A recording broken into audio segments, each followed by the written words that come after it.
Hey, good morning, good afternoon, good evening, depending on where and when you're listening to this. It's a great day. It's Tuesday morning. It's 9 o'clock Eastern Time, and it's Coffee with Kevin. I am Kevin, and this is my coffee. Yes, today is a good day for a good day. Mm, mm, mm. Oh, that coffee's good too. Your coffee's really good. Well, welcome everybody. I actually got on a couple minutes early, so for those of you that are getting on at 9 o'clock, I apologize. I thought I was going to have some technical difficulties like I have in the past. I was testing, but it got on, and here I am. Fantastic. How was your weekend? Happy Halloween. It was a great Halloween. Geez, I brought my grandson to a trunk or treat on Thursday, another trunk or treat on, and that was at a school, another trunk or treat on Friday. He went trick or treating with his father on Saturday, and we went trick or treating again here in Lowell on Monday. Boy, that's a lot. That's a lot. I think the only time he didn't have a costume on was Sunday, but he might have actually had it on for something. I don't remember.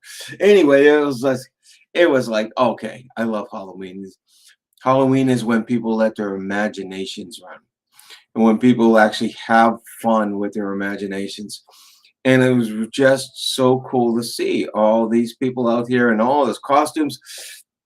There was a costume where it was an inflatable T-Rex. So you have this big inflatable thing went over the head of the person who's in it, and they got it where they can see right underneath the head. But moving around and bending down and walking was just hilarious to see. There was a bunch of different costumes like that. There's costumes where it looks like an alien or something because there are various things is holding on to you and your head you got your head sticking out and you got a false pair of legs and arms where you're actually in the costume and it's inflatable so they you got a head behind you and it looks like it's the one holding you. It's awesome. Imagination is one of the most wonderful things. Our imagination comes from not our conscious, but our subconscious. Imagination comes from our subconscious. Good morning, Brenda Martin. Hey, imagination comes from our subconscious. It is, when we're kids, we have such great imaginations, and as we grow up, we lose it a little. And for some of us, we lose it a lot. And that it's not the subconscious mind goes away, it's that your rapport, your connection with your subconscious mind goes away, and it makes it a little more difficult to do things. So you know this morning, watching a little of the news, and I don't recommend watching the news too often for most people. um, I watch it lightly, and I watch for anything that might affect me. And so that's a thing when we have this constant negative stuff coming in over and over and over again. When I'm watching the news and we're talking about the a big hike in electricity and natural gas coming in because of the war in the Ukraine with Russia. I guess that's what they're saying. And you hear all these other things, and you say, what's going on in the world? How do you go through this and not let it impact you? How do you do that? How do you go through whatever is going on in the world, which hasn't been the greatest thing, and not let it impact you? First of all, there's always going to be things going on, and the news gets it instantly. Compared to 30, 40, 50 years ago, you'd hear about things, and yes, we had television, you'd hear about it, but it's not as instantaneous as it is now. It is instantaneous. And the news stations want to get the most intense news out as quickly as possible. So you're listening to this, and you're actually reading this because you got the banner going across down the bottom. I got banner going across down the bottom. I'm going to show you that. Oh, I said it's good morning. I love that. I'm going to highlight that, Brenda. That's awesome to have. That's awesome to have. So you've got the what they're talking about, and you've got the banner down there, and you're reading all this stuff, and you're learning about all the stuff that's going on, and there's all sorts of horrific stuff. There's shootings, there's murders, there's break-ins, there's this, there's that. You don't see enough of the good stuff. You don't see enough of the good stuff. I saw some good stuff this weekend. There was a parade in Boston, an animal parade. So they're mostly dogs, and they had them all dressed up. It was awesome. It was nice. It was lighthearted. It was nice to see. It's nice to see when someone rescues animals or rescues people even. And those are really nice to take in. But we don't get enough of that. We don't get enough of that. So we have to deal with the world as it is, because there's all sorts of stuff in the world going on. There's all sorts of stuff going on in our personal lives that isn't always great.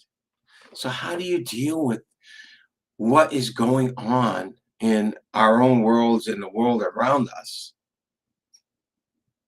What you got to do is you got to allow it not to hit you personally. See, our subconscious mind tends to take things personally. So when something goes on, we look for the worst case, and some of us look for the worst case in such a really intense way. I had a client who gave me this word. He basically he saw it somewhere, but I've never heard it anywhere. Catastrophize. He says he catastrophizes everything, meaning he looks at it and finds the absolute worst case that can happen, even though there's the chances of it are almost nil. But our mind does that to us. Our mind does that to us. If we've got a lot of baggage, if we've got a lot of things going on in our head, that anxiety comes up. We all know what anxiety is. We all lived through the pandemic, the major years of the pandemic, because we're still in it, I guess. This is another thing on the news. They're starting to bring up the wear your mask again suggestions, because we're in flu season, because there's another virus going on that isn't COVID. And so, yeah, that brings back triggers, though, of COVID, the midst of COVID, when we all got masks, when we all were out, working remotely, when we're all the kids were out of school. That bring back triggers like that, because that wasn't happy times. That wasn't happy times. So how do you take care of this? First of all, breathe. I've talked about this a lot. When you feel it coming on, you breathe. Nice deep belly breath. Oh, you can't see my belly. My belly's down here. Nice deep breath into the stomach instead of into the chest. You see how my chest and shoulders went up only at the end. So I'm pulling all the air down into my lungs, into my stomach. And so you start breathing like that, a nice deep belly breath. And you do that for just maybe 4 or 8 times, and you'll find that you are relaxing already. You are relaxing already. Okay, so you do that. You have some coffee. No, we'll take the coffee out of there. I'll have some coffee. You do that, you relax. And just let your eyes defocus. Let your eyes defocus. Whatever you're staring at, just let them relax and defocus. And then breathe deep breaths. You don't have to do the belly breath all the time. Breathe deep, slow breaths. And you'll find yourself releasing whatever it is that got hold of you. It's a really, really easy way to do that. The belly breaths are important. They're important because If you breathe that way, you're getting a whole lot more air down to the bottoms of your lungs. You're getting a whole lot more air, oxygen into your bloodstream, and you're actually initializing a nerve that actually slows your heart down, lowers your blood pressure. So when the anxiety comes in, you can come out of it. Anxiety, what is anxiety? It's worry. It's worry about the future. It's worry about the future, and worry is just something that, you're thinking about something that hasn't happened yet, but you're thinking about the worst case. Okay, so you're worrying about something going bad in the future. That's what anxiety is all about. It's the fear of something going wrong. And so how do you take care of that? Well, you sit and think about it. What am I really worried about? What am I really afraid of? Has it happened before? Has it happened all the time? Chances are it hasn't happened all the time. But that fear is there, that anxiety is there, thinking it's going to happen no matter what. So you do some self-examination, and see if you cannot let go of it that way. There are a lot of other things you can do that help you let go of it in the moment. There are a lot of practices that you do, and there's a lot of things I do with my clients. And actually, the fear comes from something deeper, usually something deeper, and you get rid of it at its root, and the anxiety goes away altogether.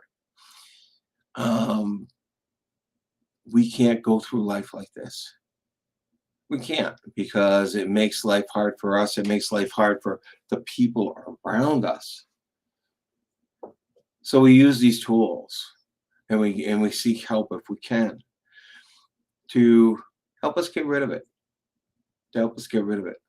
In that way, when you're looking at problems, you look at them in a different light.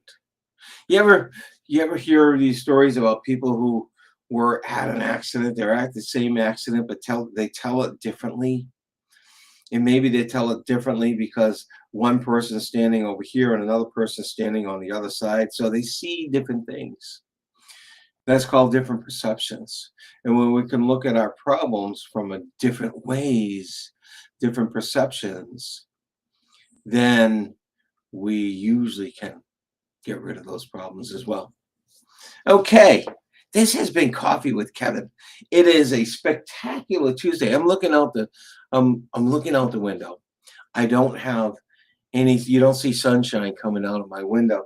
When I do look, I see all sorts of different colored leaves out there, because we are in the midst of fall. And I realize why they call fall is because the leaves are falling all in my yard. And that's one of the things I got to do this weekend. And it was great little exercise. And it's something my lovely wife and I got to do together, which was work together to clean the yard of the leaves. And it was just a lot of fun. No, neither one of us jumped into a pile of leaves. I was tempted.